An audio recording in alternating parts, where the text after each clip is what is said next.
Good morning बच्चों ये जो वीडियो है मैं अब डीलेट सेकेंड सेमेस्टर के लिए दे रही हूँ। ये मेरा पहला वीडियो है इस क्लास के लिए। इसमें दो मुख्य पेपर हैं। इसमें पहला है वर्तमान भारतीय समाज एवं प्रारंभिक शिक्षा यानी present Indian society and elementary education. दूसरा पेपर इसमें प्रारंभिक शिक्षा के नवीन प्रयास है। ये दोनों ही मुख्य पेपर हैं। इसके अतिरिक्त 8 हैं शिक्षण विषय हैं जिसमें विज्ञान, गणित, सामाजिक अध्ययन, हिंदी शिक्षण, अंग्रेजी शिक्षण, समाज उपयोगी उत्पादन का, कला, संगीत एवं संगीत शिक्षण और सारी शिक्षा एवं स्वास्थ्य शिक्षा है। तो ये जो मुख्य पेपर हैं उसका मैं आपको इसमें वीडियो दे रही हूँ। इसमें पहला पेपर हमारा है present Indian society and elementary education. इसमें टोटल इस पेपर के ऊपर मैं आपको 17 वीडियो दूंगी। इसमें हमारा पहला वीडियो है या हम ये कह सकते हैं कि इसमें 17 लेसन है जो हम 17 वीडियो के माध्यम से आपको देंगे। तो इसमें पहला हमारा अध्याय है 1 जिसमें हम शिक्षा का आधुनिक अर्थ और महत्व देखेंगे कि शिक्षा का अगर हम आधुनिक अर्थ की बात करते हैं तो शिक्षा का आधुनिक अर्थ में शिक्षा क्या है? अनुकूलन करना है। इसके माध्यम से ही व्यक्ति है अपने वातावरण के साथ में अनुकूलन करना सीखता है और इस अनुकूलन करने में शिक्षा उसकी कहीं ना कहीं मदद करती है। शिक्षा केवल व्यक्ति को उसके वातावरण के साथ में अनुकूलन करना ही नहीं सिखाती है बल्कि साथ साथ में उसके व्यवहार में वांछनीय परिवर्तन भी करती है जिससे कि वह अपने वातावरण और अपने समाज का कल्याण करने में सक्षम होता है। कहने का मतलब ये है कि शिक्षा है हमें अपने पर्यावरण के साथ में अनुकूलन करना सिखाती है। इसके लिए वो हमारे व्यवहार में वो वांछनीय परिवर्तन भी लाती है जिससे कि हम अनुकूलन करने में समर्थ हो सके। शिक्षा की अब हम बात करेंगे अवधारणा की यानी कॉन्सेप्ट ऑफ एजुकेशन। तो अगर हम देखें तो साधारण तौर पर सीखना ही यानी लर्निंग ही शिक्षा कहलाती है और शिक्षा की इसी अवधारणा को समझने के लिए इसके कई अर्थ दिए जाते हैं और उन सभी अर्थों को समझना आवश्यक है। तो सबसे पहले इसका अर्थ जो है शिक्षा का शाब्दिक अर्थ देखेंगे। शिक्षा के बहुत से अर्थ बताए जाते हैं। इसमें पहला अर्थ क्या बताया जाता है? शिक्षा का शाब्दिक अर्थ। तो शाब्दिक अर्थ में अगर देखें तो शिक्षा को अंग्रेजी में क्या कहते हैं? एजुकेशन कहते हैं। और एजुकेशन जो शब्द है इसकी उत्पत्ति है वो लैटिन भाषा के 3 शब्दों से मानी जाती है। 3 शब्द वो कौन कौन सी हैं? पहला है एजुकेटम। एजुकेटम इसका हिंदी में हम कह सकते हैं शिक्षण कार्य। दूसरा है एडुकेयर। एडुकेयर इसका अर्थ होता है शिक्षित करना। तीसरा है एजुसियर यानी कि पथ प्रदर्शन या मार्ग प्रदर्शन करना। तो अब हम सबसे पहले देखेंगे एजुकेटम यानी एजुकेटम जो शब्द है पहला है एजुकेटम। तो एजुकेटम शब्द की उत्पत्ति है 2 शब्दों के मेल से हुई है। 2 शब्द इसमें ई और प्लस डीको है ना, 2 शब्द हैं इनसे मिलकर एजुकेटम शब्द बना है। तो इसमें ई का अर्थ होता है अंदर से और डीको का अर्थ होता है अग्रसर करना। इस प्रकार अगर देखा जाए तो एजुकेटम का अर्थ हुआ कि अंदर से बाहर की ओर अग्रसर करना या ले जाना। ठीक है, अब हम दूसरे शब्द की पर जाते हैं कि इसमें इसका जो शब्द से इसका जिसमें एजुकेयर है EDUCARE एडुकेयर। एडुकेयर एवं एडुसियर ये 2 हैं। इनके माध्यम से अगर देखें तो शिक्षा का क्या अर्थ हुआ है? शिक्षा को वो प्रक्रिया माना जाता है जिसके माध्यम से बच्चों की जो शक्तियां हैं उनको विकसित किया जाता है और विकसित करने के साथ साथ में उनका मार्गदर्शन भी किया जाता है। अब हम बात करेंगे दूसरे अर्थ की शिक्षा का संकुचित अर्थ। अगर संकुचित अर्थ में देखें शिक्षा तो क्या है? अगर संकुचित अर्थ में देखते हैं तो शिक्षा से तात्पर्य उस शिक्षा से माना जाता है जो हम विद्यालयों में देते हैं। ठीक है, तो विद्यालयों में शिक्षा है वो छात्रों को एक निश्चित स्थान पर दी जाती है और वो निश्चित स्थान कौन सा होता है? विद्यालय होता है। और ये निश्चित समय पर भी दी जाती है, इसका निश्चित टाइम शेड्यूल भी होता है और निश्चित पाठ्यक्रम भी होता है। तो ये जो शिक्षा है वो निश्चित समय पर निश्चित पाठ्यक्रम के आधार पर दी जाती है और एक इसकी निश्चित प्लानिंग भी होती है, निश्चित योजना होती है, उसी के आधार पर ये दी जाती है। तो शिक्षा का संकुचित अर्थ क्या है? शिक्षा का संकुचित अर्थ यही है कि ये वो शिक्षा होती है जो विद्यालयों में एक निश्चित समय, निश्चित पाठ्यक्रम के आधार पर और निश्चित योजना के अंतर्गत दी जाती है। G.S. थॉमसन, ये एक मनोवैज्ञानिक हैं, शिक्षा शास्त्री भी हैं। उन्होंने कहा है कि शिक्षा एक विशेष प्रकार का वातावरण है जिसका प्रभाव बालक के चिंतन, दृष्टिकोण और व्यवहार करने की आदतों पर स्थायी रूप से परिवर्तन के लिए डाला जाता है। यानी इनका मतलब कहना है कि ये जो शिक्षा है एक प्रकार का एनवायरनमेंट क्रिएट कर देती है, ऐसा एनवायरनमेंट जिसका इफेक्ट है बालक के थिंकिंग पे पड़ता है, पॉइंट ऑफ व्यू यानी दृष्टिकोण पर पड़ता है, उसकी बिहेवियर की हैबिट्स पर पड़ता है, यानी व्यवहार करने की उसकी जो आदतें हैं उनमें जो परिवर्तन आता है वो स्थायी आता है। ऐसा नहीं है कि टेम्परेरी आ रहा है, थोड़े समय के लिए आता है। तो ये शिक्षा है बालक के चिंतन, दृष्टिकोण और व्यवहार की आदतों पर स्थायी रूप से परिवर्तन डालती है। अब हम तीसरा इसका अर्थ देखेंगे, शिक्षा का व्यापक अर्थ। व्यापक अर्थ में अगर देखें तो शिक्षा को कुछ जो शिक्षा शास्त्री हैं वो एक व्यापक प्रक्रिया भी मानते हैं। उनका ये मानना है कि जो शिक्षा है वो जीवन से लेकर मृत्यु तक लगातार चलती रहती है। ऐसा नहीं है किसी भी उम्र में व्यक्ति की शिक्षा रुक जाती है। जब तक वो जन्म लेने के बाद में जब तक वो जिंदा रहता है तब तक कुछ ना कुछ सीखता ही रहता है। इसलिए जीवन से मृत्यु तक निरंतर शिक्षा है वो चलती रहती है। हम प्रतिदिन प्रतिक्षण कुछ नया ही अनुभव करते हैं और ये अनुभव कुछ समय के बाद में हमारी शिक्षा का एक अंग बन जाता है। व्यापक अर्थ में देखा जाए तो दो तत्व शामिल होते हैं, पहला है व्यक्तित्व और दूसरा समाज। व्यक्तित्व का आधार क्या है? व्यक्तित्व का आधार होता है हमें जो माता पिता से जो गुण प्राप्त होते हैं, हेरिडिटरी के माध्यम से जो हमें गुण अर्जित होते हैं उन्हें हम आनुवंशिक गुण कहते हैं। ये तो एक शिक्षा का आधार बनते हैं। और समाज का क्षेत्र है बहुत विस्तृत होता है, इसमें माता पिता, शिक्षक, पड़ोसी आदि सभी व्यक्ति आ जाते हैं जो बालक के व्यक्तित्व पर प्रभाव डालते हैं। अर्थात व्यापक अर्थ के अनुसार शिक्षा में वे सभी प्रभाव आ जाते हैं जो व्यक्ति को प्रभावित करते हैं। कहने का तात्पर्य यह है कि व्यापक अर्थ में शिक्षा शास्त्री मानते हैं कि शिक्षा जीवन से मृत्यु तक चलने वाली एक प्रक्रिया होती है और इसके अंदर दो तत्व शामिल होते हैं। एक तत्व ये कि बच्चा है जो हेरिडिटरी के माध्यम से, माता पिता के माध्यम से कुछ गुणों को अर्जित करता है, वो भी शिक्षा का आधार बनते हैं। और दूसरा वो बच्चा है जो अपने समाज के माध्यम से, समाज में उसके कौन से आते हैं, माता पिता, पड़ोसी, शिक्षक, सभी लोग आ जाते हैं। उनके व्यवहार से, उनके व्यक्तित्व से जो प्रभावित होता है, उससे जो उसमें परिवर्तन आते हैं, वो सारे प्रभाव हैं वो शिक्षा का एक अंग होते हैं। प्रोफेसर डम्बिल जो शिक्षा शास्त्री हैं उनका कहना है शिक्षा के व्यापक अर्थ में वे सभी प्रभाव आ जाते हैं जो व्यक्ति को जन्म से लेकर मृत्यु तक प्रभावित करते हैं। तो इस जो शिक्षा की जो अब हम कुछ सभी अर्थों के आधार पर शिक्षा की कुछ परिभाषाएं देखेंगे। शिक्षा की जो परिभाषा है मीनिंग ऑफ एजुकेशन, इसमें एक अरस्तु हैं, अरस्तु मनोवैज्ञानिक, उनका कहना है शिक्षा स्वस्थ शरीर में स्वस्थ मस्तिष्क का निर्माण करती है। इनका मतलब कहने का तात्पर्य ये है कि अगर शरीर स्वस्थ होगा तो स्वस्थ मस्तिष्क भी होगा। इस तरह जो शिक्षा है वो एक किसी व्यक्ति के स्वस्थ शरीर में स्वस्थ मस्तिष्क का निर्माण है। स्पेंसर का कहना है शिक्षा पूर्ण जीवन है, क्योंकि पूर्ण जीवन इसलिए उन्होंने कहा कि शिक्षा जीवन भर चलती है और मनुष्य कुछ ना कुछ जीवन भर सीखता रहता है, इसलिए उसका शिक्षा को उन्होंने पूर्ण जीवन माना है। अब हम बात करेंगे शिक्षा की प्रकृति या नेचर ऑफ एजुकेशन। शिक्षा की प्रकृति को हम निम्न बिंदुओं के आधार पर समझ सकते हैं। तो पहला क्या है कि शिक्षा एक गत्यात्मक प्रक्रिया है। Education is a dynamic process. Dynamic का मतलब क्या होता है कि लगातार आगे बढ़ने वाली प्रक्रिया। तो शिक्षा को एक गत्यात्मक प्रक्रिया कहा जाता है क्योंकि समाज में लगातार परिवर्तन होते रहते हैं और समाज की अवस्था के अनुसार पाठ्यक्रम में भी परिवर्तन करना पड़ता है। इस प्रकार सामाजिक परिवर्तनों के कारण शिक्षा में भी परिवर्तन आता रहता है। इस प्रकार शिक्षा की जो प्रक्रिया है वो एक स्थिर प्रक्रिया नहीं है बल्कि गत्यात्मक प्रक्रिया मानी जाती है, क्योंकि समाज में जो परिवर्तन आते हैं उन परिवर्तनों के आधार पर ही हमें अपने पाठ्यक्रम में परिवर्तन करने पड़ते हैं और साथ साथ में उन सामाजिक परिवर्तनों के कारण शिक्षा में भी परिवर्तन आ जाता है। इसलिए शिक्षा की प्रक्रिया है वो स्थिर नहीं होती है बल्कि गत्यात्मक होती है।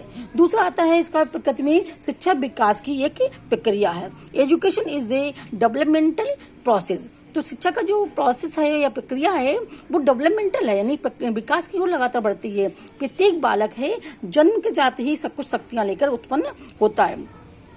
बालक इन्हीं जन्मजात शक्तियों के आधार पर उसके अपने व्यवहार करता है और शिक्षा है बालकों को उनकी संस्कृति का ज्ञान कराती है। शिक्षा बालकों को इस योग्य भी बनाती है कि वे सांस्कृतिक विकास में योगदान कर सकें।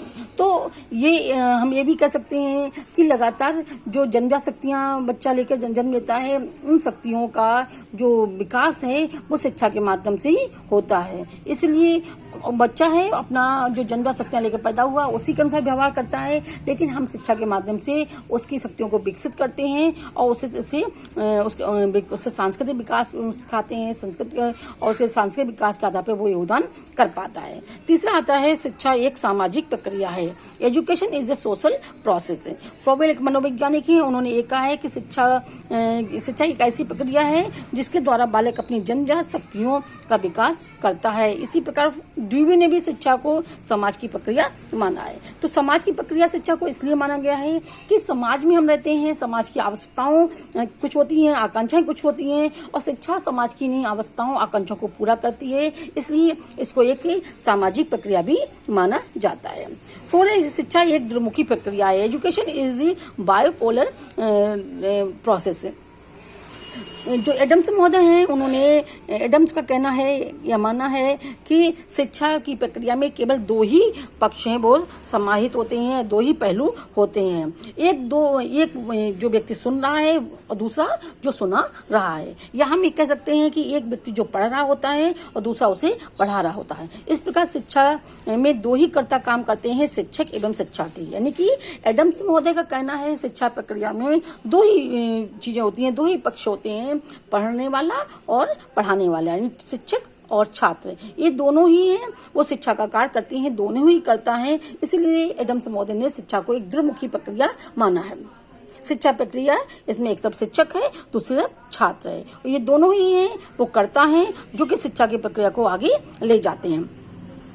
नेक्स्ट है शिक्षा एक त्रिमुखी प्रक्रिया है। Education is tripolar process. ये जो है प्रक्रिया है जॉन ड्यूवी ने बताई है। जॉन ड्यूवी ने शिक्षा की जो द्विमुखी प्रक्रिया है जो एडम्स ने बताई थी, उसका उन्होंने खंडन किया और उन्होंने ये कहा है कि शिक्षा केवल द्विमुखी प्रक्रिया नहीं है, यानी कि शिक्षक और छात्र ही इस शिक्षा प्रक्रिया में शामिल नहीं होते हैं, बल्कि शिक्षा की प्रक्रिया है वो त्रिमुखी प्रक्रिया है। त्रिमुखी प्रक्रिया में उन्होंने कहा है कि पाठ्यक्रम के बिना शिक्षा की प्रक्रिया को आगे नहीं बढ़ाया जा सकता है। इसलिए शिक्षा की प्रक्रिया में तीन तत्व होते हैं, यानी कि शिक्षक है, शिक्षार्थी है और पाठ्यक्रम है। तभी ये तीनों प्रक्रिया हैं वो मिला के त्रिमुखी प्रक्रिया कहलाती हैं, क्योंकि पाठ्यक्रम के अभाव में शिक्षण कार्य को पूरा नहीं किया जा सकता है। तो त्रिमुखी प्रक्रिया के जो कहा है समर्थन किसने किया था? जॉन ड्यूवी ने ही इसको त्रिमुखी प्रक्रिया दी है। अब हम बात करेंगे कि शिक्षा का महत्व, यानी कि इम्पोर्टेंस ऑफ एजुकेशन। ठीक है, तो अगर हम इम्पोर्टेंस की बात करें तो पहला इम्पोर्टेंस क्या है? शिक्षा मानव को पूर्ण बनाती है। मनुष्य वैसे अधूरा है, अपूर्ण है, लेकिन एक शिक्षा ही है मनुष्य को अनुकूलन करना सिखाती है अपने वातावरण के साथ में, उसे कैसा व्यवहार करना है, उसे वांछनीय व्यवहार कराती है, सामाजिक बनाती है। ये सारा कार्य कौन करता है? शिक्षा करती है। इसलिए शिक्षा मानव को पूर्ण बनाती है, इसका महत्व है। दूसरा ये है कि ये जन्म से लेकर मृत्यु तक लोगों को सहायता प्रदान करती है। व्यक्ति को बिना शिक्षा के व्यक्ति है कभी भी विकास नहीं कर सकता है। जैसे बच्चा जन्म लेता है धीरे धीरे कुछ न सीखता जाता है और सब समाज की श्रेणी में आता जाता है। तो ये जन्म से लेकर मृत्यु तक लोगों को हमेशा सहायता प्रदान करती है। तीसरा आता है शिक्षा व्यक्ति को सही गलत तथा अच्छाई बुराई में अंतर करना भी सिखाती है। शिक्षा है क्या करती है? अगर वो व्यक्ति को इतना अवेयर कर देती है कि व्यक्ति समझने लगता है कि हमारे लिए क्या उचित है, क्या अनुचित है, क्या अच्छाई है, क्या बुराई है, इसमें जो डिफरेंसेस करना है वो हमें शिक्षा ही सिखाती है। नेक्स्ट आता है शिक्षा बालक के व्यक्तित्व का विकास करने में उसकी सहायता करती है। शिक्षा बालक के व्यक्तित्व का विकास भी करती है, इसमें भी उसकी हेल्प करती है कि बच्चे का कैसे व्यक्तित्व बढ़ सकता है, कैसे वो अपने व्यक्तित्व का विकास कर सकता है, कैसे समाज में सर्वाइव कर सकता है। तो इस आपका सारा ज्ञान है वो शिक्षा ही देती है। नेक्स्ट आता है शिक्षा के द्वारा ही बालक अपने पर्यावरण के साथ सामंजस्य स्थापित करने में सफल होता है। व्यक्ति की परिस्थितियां अलग अलग होती हैं, उसमें अनुकूलन की क्षमता भी कम होती है, लेकिन शिक्षा ही बालक को अपने पर्यावरण के साथ में कैसे सामंजस्य स्थापित करना है, किस तरह से उसे समाज में अपनी वांछनीय व्यवहार के माध्यम से सफलता प्राप्त करनी है, समाज में सर्वाइव करना है, ये शिक्षा ही सिखाती है। नेक्स्ट आता है शिक्षा मानव के व्यवहार में वांछनीय परिवर्तन लाती है और समाज में अनुकूलन करने में सहायता करती है। जैसे मैं आपको भी बताया कि ये बच्चे में जो बच्चा जन्म से जो शक्तियां लेके आता है वो उतनी वांछनीय नहीं होती हैं, एक तरह के जंगली व्यवहार ही होता है, लेकिन शिक्षा ही है उसमें वांछनीय परिवर्तन लाती है और समाज में उसको अनुकूल करने में उसकी मदद करती है। शिक्षा मानव को चिंतन और मनन की योग्य भी बनाती है। थिंकिंग करना या फिर किस चीज में क्या है, किसकी उसका मनन करना, ये सारे जो ज्ञान है वो शिक्षा के माध्यम से व्यक्ति को प्राप्त होता है। शिक्षा व्यक्ति के शरीर, मन तथा आत्मा का भी विकास करती है। शिक्षा ही वो है जो शरीर का, मन और आत्मा तीनों का विकास करती है, जिससे वह कोई भी व्यक्ति है वो अपना पूर्ण रूप से या सर्वांगीण विकास करने के योग्य होता है। अब हम बात करेंगे राष्ट्रीय जीवन में शिक्षा के विभिन्न कार्य, various function of education in national life. तो पहला आता है राष्ट्रीय एकता यानी नेशनल इंटीग्रेशन।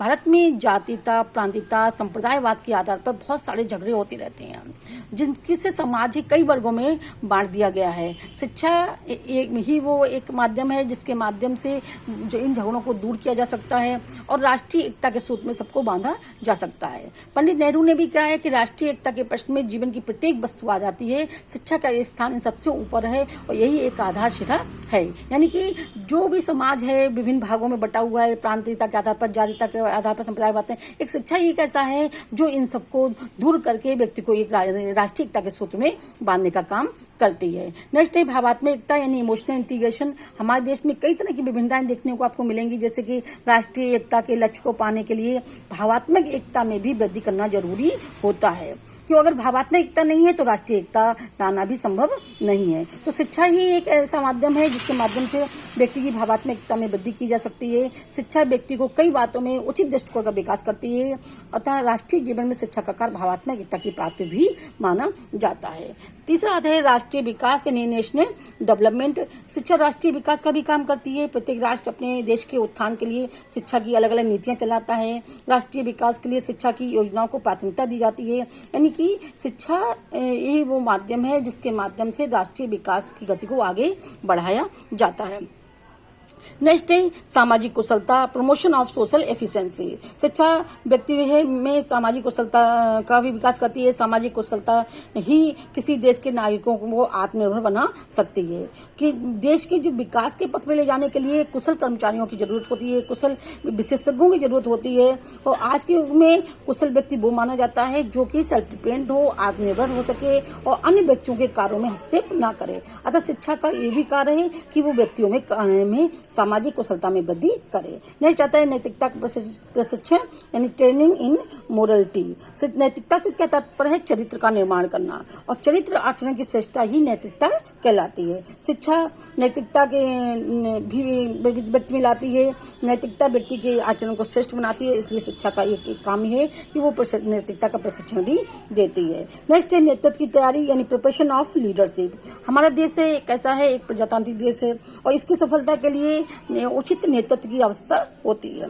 तो प्रजातंत्र की सफलता के लिए योग्य और शिक्षित नागरिकों की भी आवश्यकता होती है, क्योंकि कोई भी देश है उसके सफलता है योग्य और प्रशिक्षित नागरिकों पर निर्भर करती है। तो इसके लिए प्रजातंत्र की सफलता के लिए योग्य और शिक्षित नागरिक की भी आवश्यक होती है। अतः प्रजातंत्र की सफलता के लिए नागरिकों को उनके कर्तव्यों और दायित्वों का बोध कराया जाना आवश्यक है। धन्यवाद बच्चों। ये आप जो है चैनल है सब्सक्राइब कर लीजिए, सविता एजुकेशन एकेडमी, और इसके माध्यम से ही मैं आपको दूंगी। और जो बच्चे हमसे जुड़े हुए हैं हम उनको अपने उसमें ऐड कर ले रहे हैं, और बाकी आप सब्सक्राइब कर लेंगे तो आगे की जो भी वीडियो हैं वो उनका नोटिफिकेशन आपके पास अपने आप ही पहुंच जाएगा। धन्यवाद बेटो।